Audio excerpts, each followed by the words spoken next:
Hello everyone, मैं किरण Singh education channel पे आपका स्वागत करती हूँ। बच्चों, आज हम पढ़ने जा रहे हैं क्लास 6 का चैप्टर 5, राज्य, राजा और एक प्राचीन गणराज्य। तो शुरू करते हैं इस टॉपिक को। चुनाव का दिन है, ठीक है। एक बालक है, बच्चा है, ये देखिए शंकरन, इसका नाम शंकरन है। ये सो रहा होता है। जब सोकर उठता है तो देखता है इसके नाना नानी कहीं पे जा रहे होते हैं और बहुत ही जल्दी में होते हैं। वो कहाँ जा रहे होते हैं? वो जा रहे होते हैं वोट डालने के लिए, ठीक है। तो वो जब वोट डालने जा रहे होते हैं तो बहुत ज़्यादा एक्साइटेड होते हैं। तो जब शंकरन ये देखता है तो वो सोचता है कि ये इतने एक्साइटेड क्यों हैं। अच्छा, उन्हें देर हो रही होती है और उन्हें चुनाव केंद्र पर जल्द से जल्द पहुंचना होता है। लेकिन ये सोच करके वो बहुत आश्चर्यचकित होता है और उसके अंदर एक क्यूरियोसिटी पैदा होती है कि आखिर ये लोग इतना उत्साहित क्यों हैं। तो वो पूछता है, ठीक है। तो उसके नाना उसको जल्दी में समझाते हुए बताते हैं कि हम लोग वोट डालने जा रहे हैं बेटा, और आज हमारे पास रूलर को चुनने का दिन है। आज के दिन हम अपने रूलर्स को चुनेंगे वोट डाल करके। ये कहकर वो चले जाते हैं। बच्चों, आपको पता ही होगा कि हमारे कंट्री में 18 इयर्स के ऊपर जो भी 18 साल का हो जाता है वो वोट डालने के काबिल हो जाता है, ठीक है। और हम लोगों को ये हक दिया गया है कि हम अपने इच्छानुसार अपने रूलर्स को, अपने शासक को चुन सकें,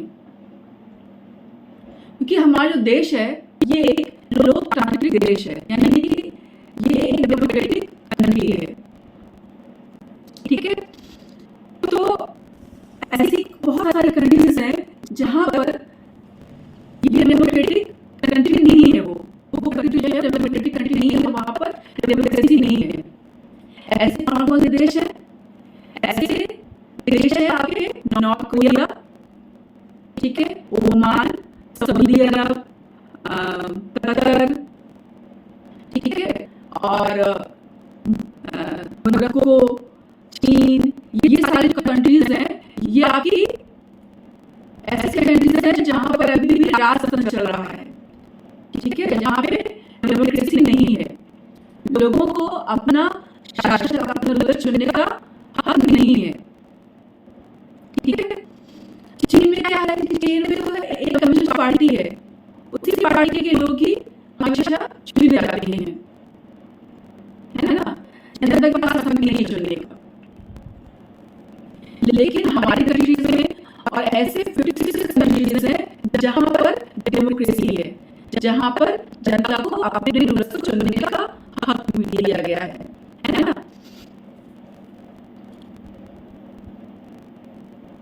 तो अब आज चैप्टर में पढ़ेंगे कि कुछ लोग शासक कैसे बने। मतलब आज रूल कर रहे हैं, पहले रूल कर रहे थे, लेकिन ये जो प्रथा है ये कैसे स्टार्ट हुई, ये जो कल्चर है रूल करने वाला, ये कैसे स्टार्ट हुआ, ठीक है। तो ये इस चैप्टर में हम पढ़ेंगे और इस चैप्टर में हम और क्या क्या पढ़ेंगे जानते हैं। टॉपिक्स: वर्ण, जनपद, महाजनपद, कर,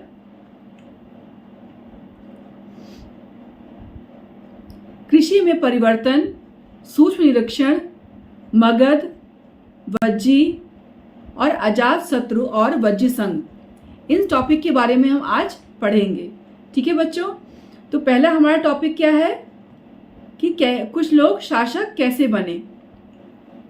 पता है बच्चों, आज जो हमें हक दिया गया है अपना नेता चुनने का, ठीक है, सबसे पहला जो डेमोक्रेटिक कंट्री थी वो कौन सी थी पता है आपको? जी हाँ, अमेरिका। अमेरिका ऐसी कंट्री है जहां पर सबसे पहले जो है जनता को ये हक दिया गया कि वो अपना नेता चुन सके। तो सबसे पहली जो है वो डेमोक्रेटिक कंट्री कौन सी बनी? अमेरिका, ठीक है। चलिए अब हम पढ़ते हैं कुछ लोग शासक कैसे बने, टॉपिक के बारे में जानते हैं। 3000 साल पहले कुछ लोग बड़े बड़े यज्ञों का आयोजित कर राजा के रूप में प्रतिष्ठित हो गए।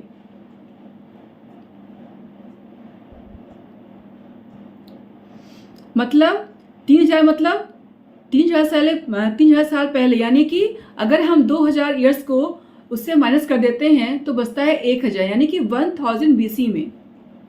ठीक है, तो 1000 BC में जो है वो शासक क्या करते थे, जो यज्ञ करते थे, बड़े बड़े यज्ञ करते थे, और उन यज्ञों को आयोजित करके वो राजा बन जाते थे। ठीक है, कैसे?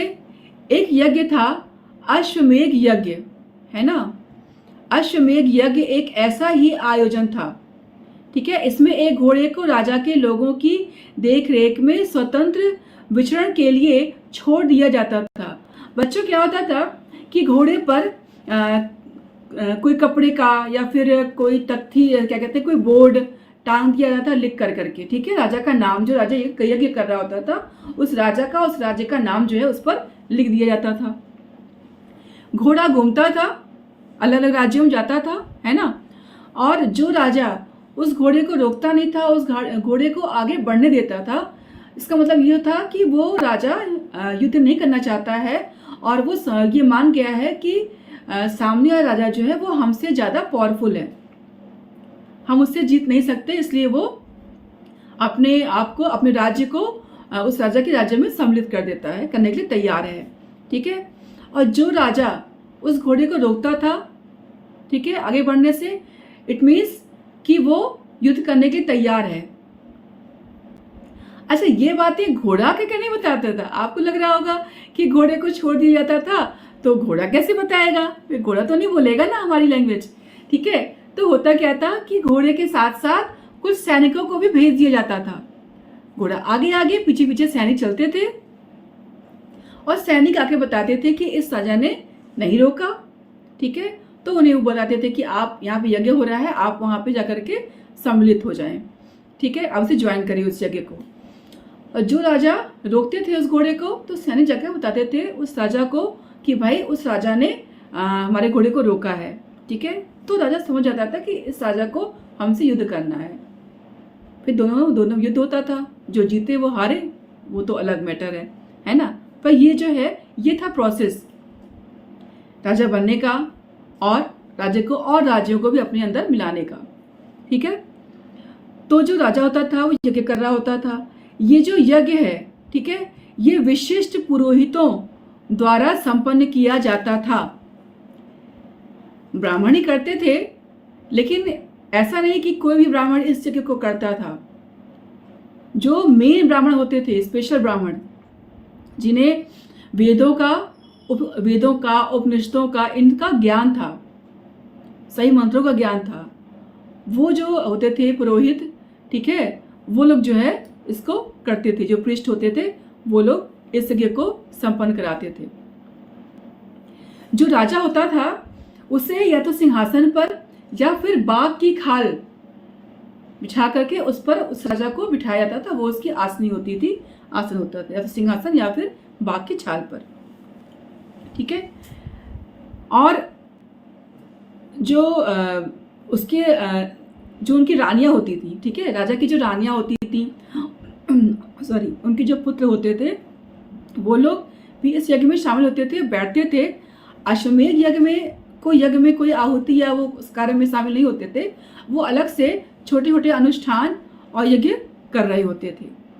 ठीक है, और जो राजा उस घोड़े को नहीं रोकता था वो यज्ञ में सम्मिलित होता था। तो वो जो राजा यज्ञ में सम्मिलित होते थे, वो राजा लोग अपने साथ ढेर सारे गिफ्ट्स लेके आते थे। गिफ्ट तो आप लोगों को भी अच्छे लगते हैं ना, है ना, मुझे तो अच्छे लगते हैं, आपको भी अच्छे लगते होंगे गिफ्ट्स मिलने। तो राजा भी वो अच्छे अच्छे गिफ्ट, बड़े बड़े गिफ्ट जो है वो उस राजा के लिए लेकर के आते थे। ठीक है, और यज्ञ में सम्मिलित होते थे। कुछ वैश्यों को भी, जैसे आपने चैप्टर 4 में पढ़ा है ना, विष और जन। ठीक है, तो जो विष हैं वो उनको हम वैश्य बोलते थे। ठीक है, जो खेती करते थे, जो लोग खेती करते थे, व्यापार करते थे, ठीक है, पशुओं को पालते थे, उनको हम वैश्य कहते थे, उन लोगों को जो ये काम करते थे। ठीक है, तो वैश्य भी उस यज्ञ में शामिल होते थे, कहीं पे वो बैठ जाते थे। वो लोग भी अपने अनुसार छोटे मोटे गिफ्ट जो है लेकर के आते थे, ठीक है, राजा के लिए। हाँ, पुरोहितों के अनुसार जिसको शामिल होना था वही शामिल हो सकता था इस यज्ञ में।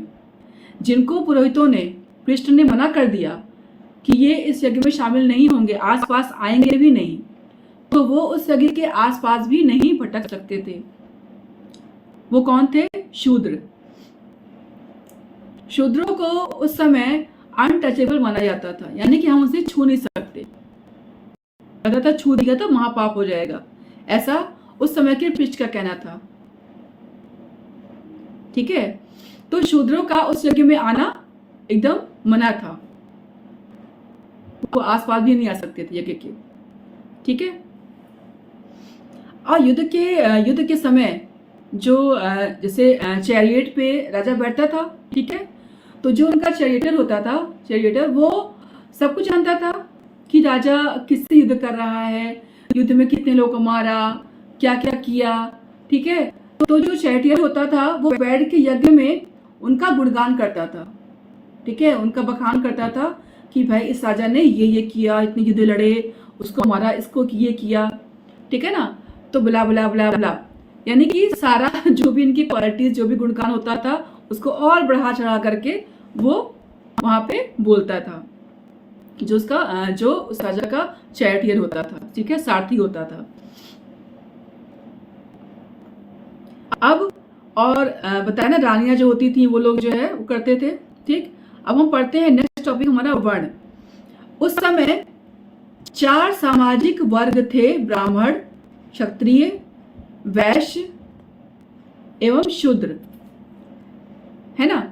जैसे मैंने बताया ना कभी उसमें कि ब्राह्मण को, क्षत्रिय को, वैश्य को भी यज्ञ में शामिल होने का हक था, लेकिन शूद्र को नहीं था।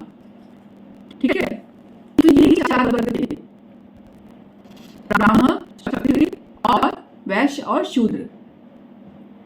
ब्राह्मण का काम होता था कि उन्हें वेदों का, उपनिषदों का, ठीक है, पुराणों का पूरा ज्ञान होता था, पढ़ते थे वो लोग। उन्हें हिम्स यानी कि मंत्र पूरे याद होते थे, है ना। तो वो जो ये काम करते थे वो लोग ब्राह्मण कहलाते थे। वो लोग यज्ञ, कथा, ठीक है, और पढ़ाना, क्षत्रियों को पढ़ाना, ज्ञान देना, ये सारे काम जो है वो ब्राह्मण से होते थे। और क्षत्रिय का जो काम होता था वो होता था युद्ध करना, लोगों की रक्षा करना, है ना। तो वो काम जो है वो करते थे, क्षत्रिय करते थे।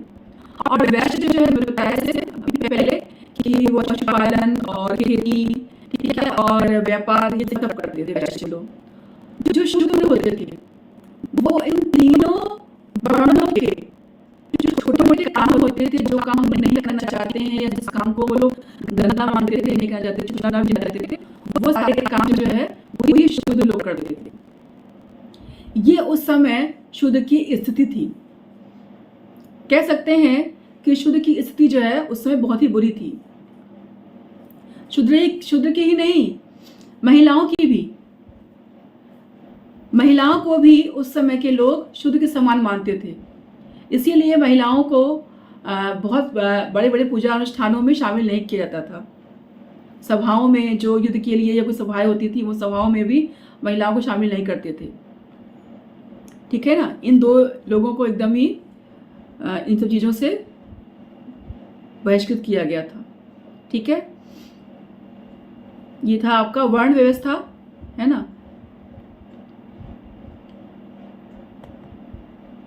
लेकिन बच्चों कुछ जगह ऐसी थी जहां पर इस वर्ण व्यवस्था को नहीं माना जाता था, जैसे नॉर्थ ईस्ट एरिया में जो है ये जो वर्ण व्यवस्था है इसको लोग फॉलो नहीं करते थे। उनका मानना था कि हम वर्ण के अकॉर्डिंग हम किसी से आगे नहीं बढ़ सकते। जाहिर सी बात है कि अगर कोई शुरू में लड़का पैदा हुआ तो बहुत ही धीरे है, ठीक है, वो अगर धीरे तो जी सकता है, लेकिन हम उससे भी शामिल नहीं कर सकते लड़ने के लिए। क्यों? क्योंकि वो शुद्ध है, तो गलत हुआ ना, तो लड़ना होता है। तो उनका मतलब कि हम वर्ण के अकॉर्डिंग इन जाति को नहीं बांट सकते, टैलेंट के अकॉर्डिंग बांट देते। जिसके अंदर जो टैलेंट है वो उसका अपना काम करेगा। अगर टैलेंट है, मिठा का बहादुर है, तो युद्ध लड़ेगा। अगर टैलेंट है, सारे मंत्रों का, उपनिषदों का ज्ञान है, तो वो जवाब भी कराएगा। यानी कि कुल मिला कि वहां के लोग वर्ण व्यवस्था को नहीं मानते थे। गलत था, हमारे धर्म भी गलत है, बहुत गलत होता था, है ना। तो चीज़ गलत है, जाति पाति मानना, है ना। और ठीक है, अब हम आते हैं जनपद पे।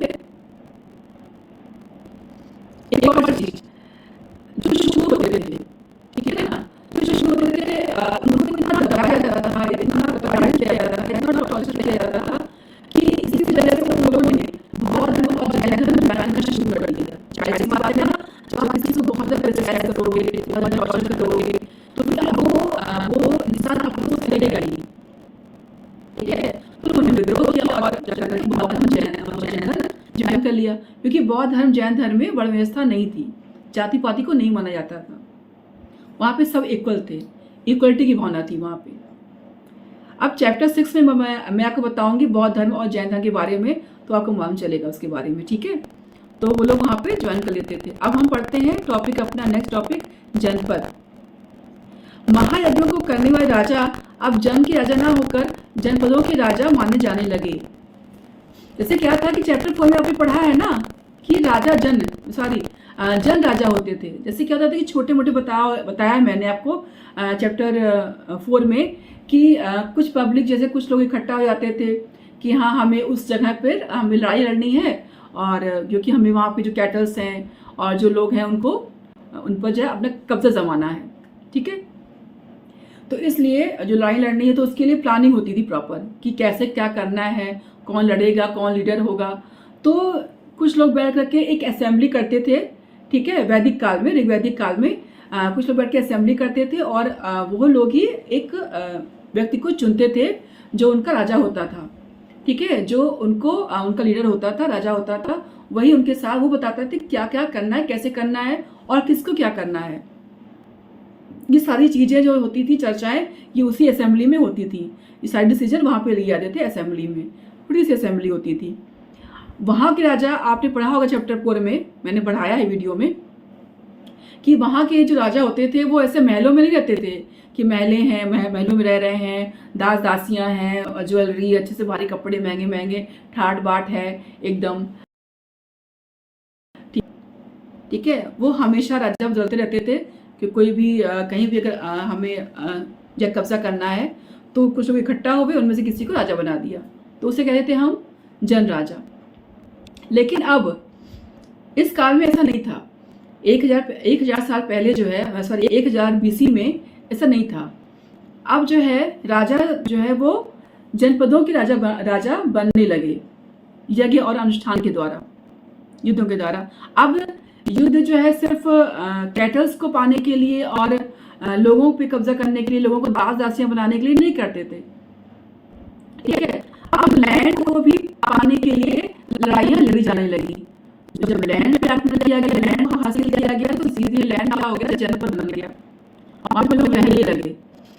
जनपद मतलब मतलब पैर, यानी कि लोगों ने जहां पर अपने पैर रखे वो एरिया क्या कहने लगा, जनपद। जहां पर लोग वेल सेटल्ड हो गए, बस गए, अपनी जगह जो है वो चालू कर दी, वहां पे रहने लगे अच्छे से, ठीक है। तो उसको हम जनपद कहने लगे, ठीक है। चलिए, पुरातत्वविदों ने इन जनपदों की कई बस्तियों की खुदाई की है। दिल्ली में पुराना किला, उत्तर प्रदेश में मेरठ के पास हसनापुर और केरला के पास अतरंजी टेरा इनमें प्रमुख हैं।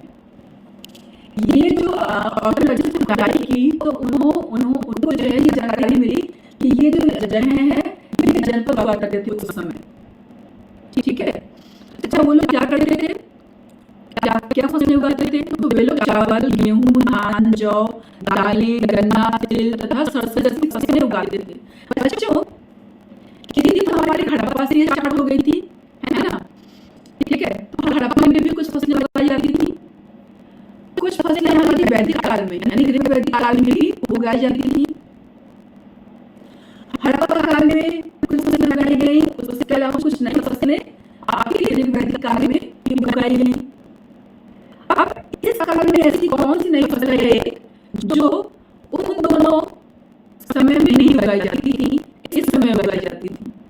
ध्यान से देखिए, चावल, गेहूं, धान, जौ, दालें, गन्ना, तिल, सरसों। याद करिए चैप्टर 3 में क्या था, चैप्टर 2 में क्या था, चैप्टर 4 में क्या था। अगर आपने अच्छे से पढ़ा होगा, वीडियो देखा होगा तो आप समझ जाएंगे, है ना। चलिए मैं बताती हूँ। गन्ना, गन्ना जो है बच्चों, ये ऐसी फसल थी जो हड़प्पा या वैदिक काल में नहीं हुई थी। ये इस समय यानी कि 1000 BC में इसकी फसल उगाई जाने लगी। लोग मिट्टी के बर्तन ही बनाते थे। इनमें कुछ धूसर और कुछ लाल रंग के होते थे। इन पुरास्थलों में कुछ विशेष प्रकार के बर्तन मिले हैं जिन्हें चित्रित धूसर पात्र के रूप में जाना जाता है। ठीक है, ये देख रहे हैं आप, इसे हम कहते हैं चित्रित धूसर पात्र, यानी कि प्रिंटेड ग्रेवेयर। ठीक है, इसको कहते हैं प्रिंटेड ग्रेवेयर। ये एकदम पतला सा होता था, ठीक है, पतली पतली सी, एकदम पतली सी उससे बनती थी, ठीक है, एकदम हल्की लाइट वेट में। और इसके जो है प्लेट्स और बाउल्स, ये सारे जो है यूटेंसिल्स यानी बर्तन बनाए जाते थे। ठीक है, इन्हें हम हिंदी में धूसर पात्र भी कहते हैं, चित्रित धूसर पात्र। ये जो है जो पुरास्थल है वहाँ पर इसके जो रिमेन्स है वो पाए गए हैं। इसमें बड़े बड़े लोग जो होते थे ना बच्चों, इसमें खाना खाया करते थे, जो अमीर लोग होते थे। अब हम पढ़ते हैं महाजनपद के बारे में। करीब 2500 साल पहले कुछ जनपद अधिक महत्वपूर्ण हो गए। इन्हें महाजनपद कहा जाने लगा। जैसे आपने पढ़ा ना जनपद, तो जनपद क्या होते थे, छोटे छोटे लैंड एरिया होते थे। ठीक है, तो जब उनके वहाँ के राजाओं ने आक्रमण किया, बड़े बड़े एरियाज को कब्जा किया, तो जब जहाँ पे रह रहे हैं उससे बड़े एरिया को कब्जा किया, तो जो बड़ा एरिया हुआ वहाँ पे लोग रहने लगे, तो उसको हम महाजनपद कहने लगे। महा मतलब बड़ा, ठीक है, तो बड़ा जनपद यानी कि महाजनपद, तो हम उसको महाजनपद कहने लगे। कब? करीब 2500 साल पहले। 2000 को कट किया, कितना बचा? 500, यानी कि 500 BC में, 500 BC में ये महाजनपद भी बनने लगे। उस एरिया को महाजनपद कहा जाने लगा। ठीक है, कुछ राजा अपनी राजधानी के चारों ओर विशाल, ऊंची और प्रभावशाली दीवार खड़ी कर अपनी समृद्धि और शक्ति का प्रदर्शन भी करते थे। सिर्फ कुछ लोग तो जो किला अपने राज्य के चारों ओर किलाबंदी करवाते थे, तो उसका रीज़न ये था कि एक तरह से डर भी था कि हम सो रहे हैं, उठ रहे हैं, बैठ रहे हैं, या फिर अचानक से हमारे राज्य पर कोई आक्रमण ना कर सके। एक चारों किला रहेगा तो कोई भी आक्रमण करने से पहले किले को तोड़ेगा ना, तो तब तक हम अलर्ट हो जाएंगे, है ना। तो इसलिए किलाबंदी कराते थे। और कुछ लोग अपनी शान शौकत, अपनी शक्ति का प्रदर्शन करने के लिए भी किलेबंदी कराते थे, है ना। अब राजा सेना रखने लगे थे। सिपाहियों को नियमित वेतन देकर पूरे साल रखा जाता था। अच्छा देखिए, ऋग्वैदिक काल में क्या सेनाएं थी? वहां के राजा क्या सेना रखते थे? नहीं, उस समय के राजा सेना नहीं रखते थे, बस आपस में ही डिसाइड करते थे कौन कौन लड़ाई में जाएगा। पर अब ऐसा नहीं था। 500 BC में जो है राजा लोग सेना रखने लगे थे। ठीक है, ऐसे ही महाजनपद था एक मगध। मगध को महाजनपद कहा जाता था। आगे मैं पढ़ाऊंगी आपको, उसके बारे में बताऊंगी। अब देखिए क्वेश्चन भी दिया है, महाजनपदों के राजा ऋग्वेद उल्लिखित राजाओं से किस प्रकार भिन्न थे? 2 अंतर बताओ। ठीक है, एक तो मैंने बता दिया, बाकी आप ढूंढिएगा। ठीक है, तो ये आपने पढ़ा जनपद, महाजनपद, इस सब के बारे में। ठीक है, अब पढ़ते हैं हम कर। ठीक है, महाजनपदों के राजा लोगों द्वारा समय समय पर लाए गए उपहारों पर निर्भर न रहकर अब नियमित रूप से कर वसूलने लगे थे। भाई जाहिर सी बात है कि महाजनपद के राजा जब सेना रखेंगे, ठीक है, अपना काम करवाने के लिए, महलों की साफ सफाई और चीज़ों के लिए जब वर्कर्स रखेंगे, तो उन्हें वेतन कहाँ से देंगे? तो उस वेतन को लेने के लिए, ठीक है, उस वेतन का इंतजाम करना पड़ेगा ना कि कहाँ से देंगे हम वेतन। तो उसके लिए उन्होंने क्या किया? उन्होंने नियम बनाया किसका? टैक्स लेने का। कर लेने का। ठीक है, अब कर किसकी चीज़ों पे लेते थे राजा लोग? ठीक है, फसलों पर लगाए गए कर, जैसे जो किसान है फसल उगा रहे हैं तो फसलों के हिसाब से कि इतनी फसल जो है आपको देनी है कर के रूप में। ठीक है, कारीगरों के ऊपर लगाए गए कर, कारीगर जो सामान बनाते थे तो कह दिया जाता कि भाई ये सामान हमारा हो गया, महलों में रख दो, वो कर हो गया। और कभी कभी महलों में कुछ बनाना है, ठीक है, कुछ काम है, तो हम उस कारपेंटर को बुला लेते थे कि भाई हमारा ये काम आपको करना है, या आपको जब बुलाया जाएगा आपको हमारे महल में हाजिर होना है और जो भी काम बोला जाएगा वो आपको करना है। ठीक है, और कभी कभी लकड़ी के सामान जो है उनसे कर के रूप में लिए जाते थे। पशुपालकों को जानवरों या उनके उत्पाद के रूप में कर देना पड़ता था। अब जो पशुपालक थे, हर्डर थे, वो जो हर्डर थे वो क्या करते थे, वो लोग भाई जैसे गाय भैंसे पाले हैं तो राजा ने कह दिया कि भाई आपको टैक्स के रूप में इतनी गाय, इतनी भैंसे, इतनी भेड़ें, इतनी बकरियां आपको जो है महल में पहुंचा देना है। ठीक है, आज हमारे यहाँ भाई दावत है जो है और महल देने का, तो 2 बकरे 4 बकरे हमारे महल में पहुंचा दो। तो इस तरह से जो है जो हर्डर से जो है टैक्स लिया जाता था, जो पशुपालक थे उनसे ऐसे टैक्स लिया जाता था। ठीक है, या फिर जो जैसे गाय दूध देती है, भैंस दूध देती है, ठीक है, तो दूध वगैरह उनसे कहिए कि भाई इतने जो है इतना दूध जो है वो हमारे महल में रोज पहुंचना चाहिए, तो वो भी एक तरह का टैक्स था।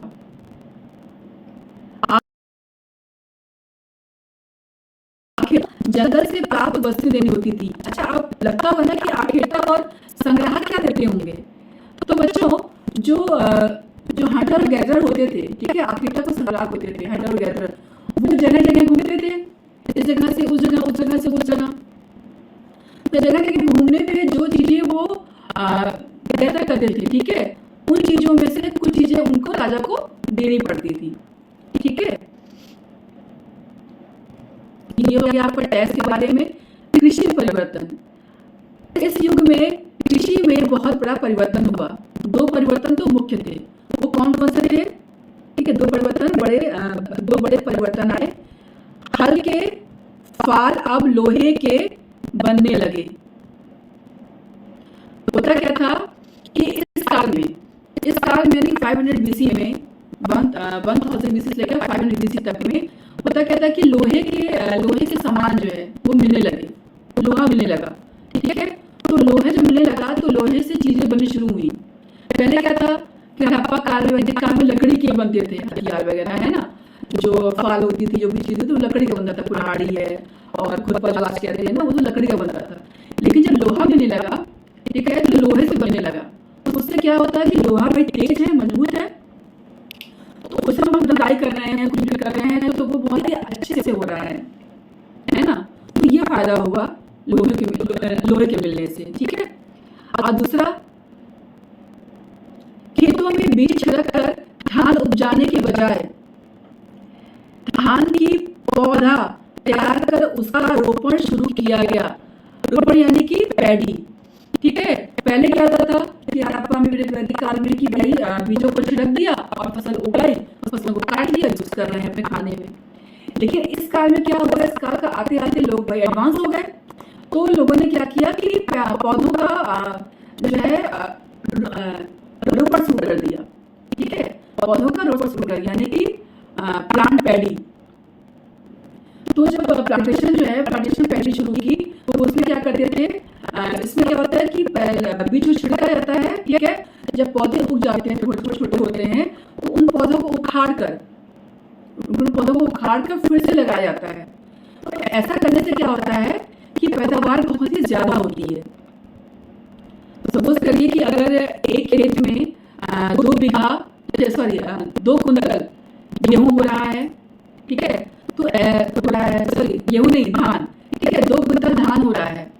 तो जब हम इसका धान का रोपण होता था मैक्सिमम, तो जब हम धान का जब पैडी करेंगे तो क्या होता था कि 2 कुंटल की बजाय 4 कुंटल होता था, यानी कि हुआ ना आपका डबल मुनाफा पैदा हुआ ना। तो ये 2 फायदे जो है वो मुख्य थे जो उस समय फार्मिंग में आए थे। तो फार्मिंग में ये 2 बड़े बड़े फायदे थे जो हुए थे उस समय के लोगों को। ठीक है,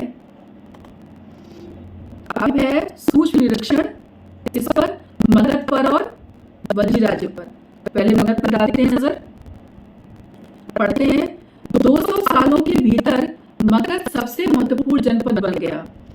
ठीक है, गंगा और सोन जैसी नदियां मगध से होकर बहती थी। ये यातायात, जल वितरण और जमीन को उपजाऊ बनाने के लिए बहुत ही महत्वपूर्ण थी। बच्चों, क्या था कि पहले क्या था, आपने पढ़ा होगा ना कि हड़प्पा मोहनजोदड़ो के लोग भी कहाँ बसते थे, या जो प्राचीन काल में थे वो लोग कहाँ बसते थे? नदी के किनारे। क्यों? क्योंकि नदी के किनारे बसने से बहुत सारा फायदा है। पानी मिल रहा है हमें, ठीक है, हमें खेती के लिए मिल रहा है, ठीक है ना। तो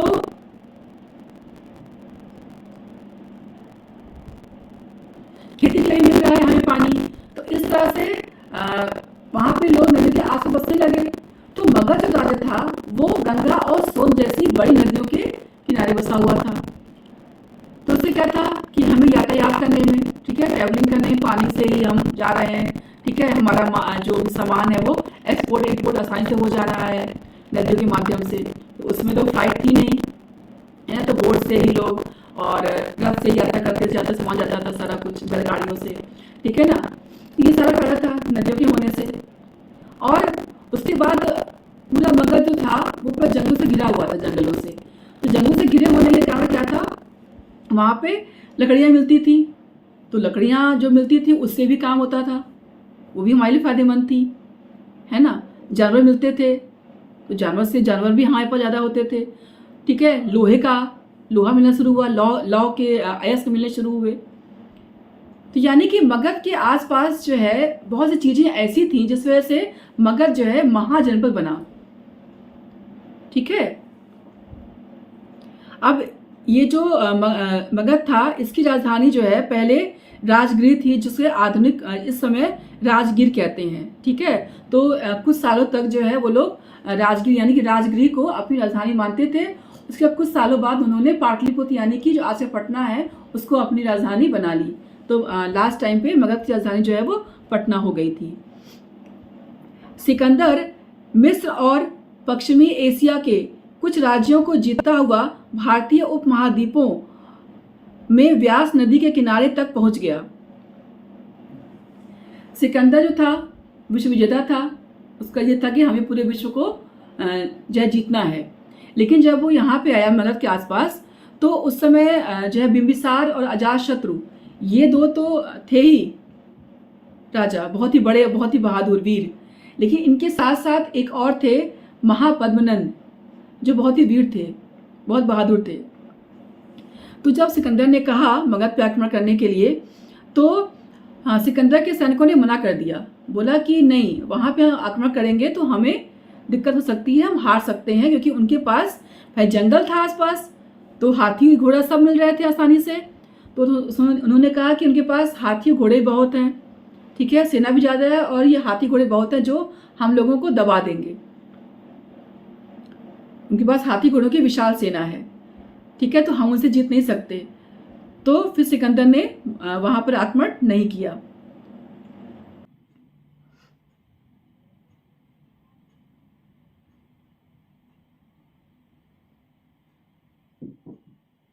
बच्चों, ये मगध के बारे में अभी हमने आपको बताया, जानकारी दी, ठीक है। अब इसका जो टॉपिक है ये आपको टॉपिक क्लियर हो गया होगा कि जो है मगध महाजनपद क्यों बना था। कि मगध के पास जो है बहुत सारे ऐसे एसेट्स से जिसकी वजह से मगध जो है महाजनपद कहलाया, ठीक है। पहला क्या था कि भाई वहाँ के आसपास नदियाँ थी, ठीक है, गंगा नदी और सोन नदी बहती थी। आसपास जंगल एरिया था जिससे जानवर मिल जाया करते थे, है ना। पानी का तो आराम था ही, भाई नदियाँ हैं तो पानी की सारी जो नीड्स है वो भी आगे पूरी हो रही थी, ठीक है। आपके ट्रैवल करने में भी आराम था, कहीं जाना है आपको तो आप बोट के थ्रू जा सकते थे। जो आपके सामान थे वो भी आपका एक्सपोर्ट इंपोर्ट करने में कोई दिक्कत नहीं थी, ठीक है। फिर वहाँ पे जो लोहा पैदा होता था, लौह अयस्क पैदा होता था, जिससे आपको लोहा प्राप्त होने लगा। तो ऐसे ढेर सारी रीजन थे जिसकी वजह से मगध जो है वो महाजनपद बना। जिसके दो राजा फेमस थे, दो लोग, कौन कौन? बिंबिसार और अजातशत्रु, उसके बाद एक और थे अन्य व्यक्ति, वो थे महापद्मानंद। ठीक है, वो जो थे राजा, वो भी बहुत ही बहादुर थे। ठीक है, ये 3 लोग मगध राज में बहुत फेमस थे उस समय, है ना। तो मगध राज के बारे में आपको काफ़ी जानकारी मिल चुकी है। सिकंदर ने आक्रमण किया, यही मैंने बताया आपको। अब हम आते हैं वज्जी राज्य पर। ठीक है, जैसे मगध था ना बच्चों, बहुत बड़ा राज्य, बहुत बड़ा जो जनपद, महाजनपद कहते थे, ऐसे ही वज्जी राज्य भी था, जिसे हम महाजनपद कहते थे। ठीक है, जिसपे अजातशत्रु जो है वो आक्रमण करके उसे अपने कब्जे में लेना चाहते थे। पर यहाँ पे एक अलग किस्म की शासन व्यवस्था थी, जिसे गण या संघ कहते थे, है ना। गण क्या होता है? जैसे मगध में क्या था कि एक राजा होता था, ठीक है, उसके अंडर सब लोग काम करते थे। पर वज्जी जो राजा था, इसमें क्या था कि इसमें एक राजा नहीं था, इसमें कई राजा थे। तो उन राजाओं को जब एक ग्रुप जो होता था, उन राजाओं का जो एक ग्रुप होता था, उसे हम गढ़ कहते थे। क्या कहते थे? गढ़ कहते थे। और संघ क्या है कि बहुत जो सारी संस्थाएं थी जो बनी, जो ऑर्गेनाइजेशन बने, ठीक है, उनको जो है क्या कहते थे? संघ कहते थे, है ना। ये आपका जैन धर्म और बौद्ध धर्म, ये सब आपका संघ के अंदर ही आता है। ठीक है, और जो महावीर जैन थे ना, जैन धर्म के 24वें तीर्थंकर, वो जो है वज्जी राज्य के ही थे, है ना। ये आगे आप जो है जब पढ़ेंगे चैप्टर 6, तो उसमें आपको ये सारी जानकारी मिलेंगी। ठीक है, अभी हम इस पे ध्यान देते हैं। तो अजातशत्रु, जो मैंने बताया ना कि अजातशत्रु जो थे वो वज्जी राज्य पर आक्रमण करके उसे अपने अंडर में लेना चाहते थे, ठीक है, उस पर कब्जा करना चाहते थे। तो अजातशत्रु वज्जी संघ पर आक्रमण करना चाहते थे। उन्होंने अपने मंत्री वत्सकार को बुद्ध के पास सलाह के लिए भेजा। तो बुद्ध ने उनसे पूछा कि क्या वज्जी सभाएं नियमित रूप से होती हैं तथा उनमें सभी सदस्य उपस्थित होते हैं।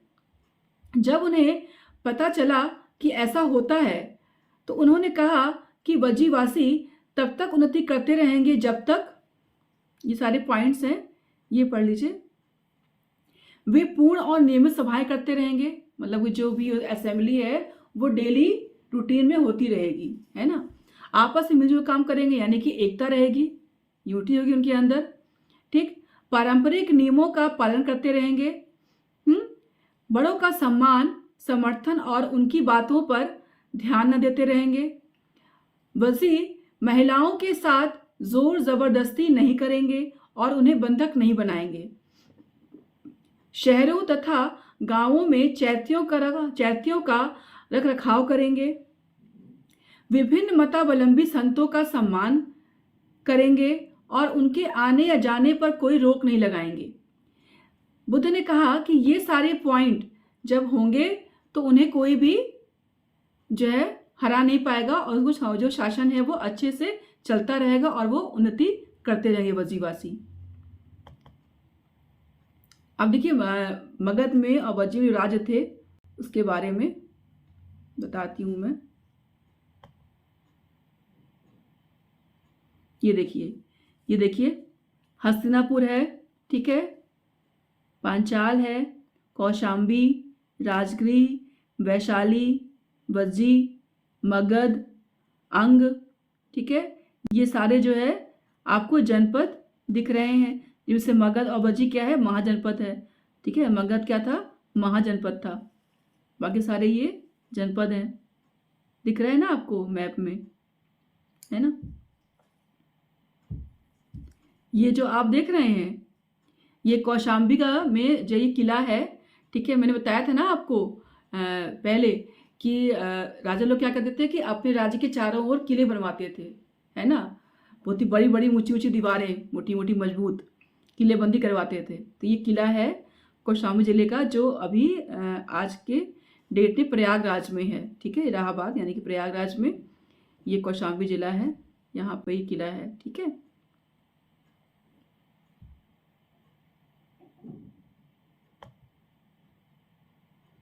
तो मैप भी देखा आपने और किला भी देखा कौशांबी का, जो इलाहाबाद में है, ठीक है। अब हमारा जो चैप्टर है वो बच्चों समाप्त होता है। इसके बाद जो चैप्टर आएगा उसमें हम आपको बौद्ध धर्म और जैन धर्म के बारे में बताएंगे, ठीक है। अभी जो आपने इस पूरे वीडियो में गौतम बुद्ध का नाम सुना, महावीर जैन का नाम सुना, ठीक है। तो इनके जो धर्म थे, जैन धर्म, बौद्ध धर्म, इसके बारे में चैप्टर 6 में आपको मैं पढ़ाऊंगी, ठीक है। तो अभी तक के लिए इतना ही। धन्यवाद।